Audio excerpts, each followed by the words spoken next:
Well, when I think of my role, I think more of team role than anything else. And when you look at the work we do, we see hundreds of ideas, maybe even thousands in any given year. And we have to make sure that we put them into the best vehicles. So sometimes it's very easy to put them into a license. The infrastructure's all there. It doesn't really make sense to start a company. But many times the idea really requires a startup. It requires capital, requires a team that's willing and dedicated to push that idea forward, push through walls, pivot, do what's necessary to get it to market. Jim was a key figure in developing the Mayo Clinic Business Accelerator. He not only had the vision that a space like the accelerator was needed and could benefit both the community at Mayo, but he then was able to find the support needed to get it to fruition. He reached out to R.A.V.E and found in R.A.V.E and his previous president, Gary Smith, the partner to be able to execute and build the space.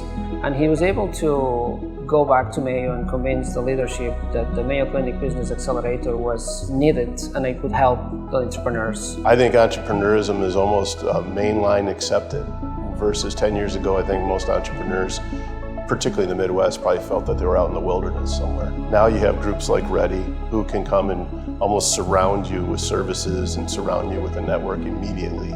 Jim has always been committed to not only the largest businesses in our area, but small businesses as well, and startups, and understanding that they need unique tools to develop, grow, and prosper. So regardless of how large the organization is or the energy of a startup, he revels in that. Just this morning, he sent me a note about a person that he is trying to help, who's a very small business person, but Jim's got an idea on how that person ought to be helped.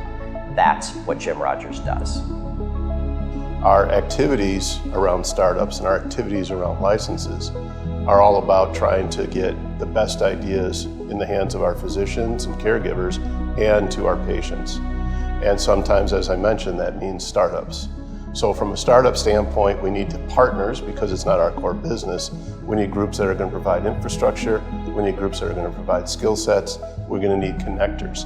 R.A.V.E fills all those needs for us. And that's where it all starts and ends, actually. His character is impeccable. I'd say the traits that he has, Jim is very mission-driven, so he's always thinking about the big picture. How can I help people? How can I help healthcare? How can I help the world? And that's really his level and scale of influence, I would say. Second, he is an amazing leader. So people follow Jim. If there's a person in this town that deserves the award, I probably wouldn't take it.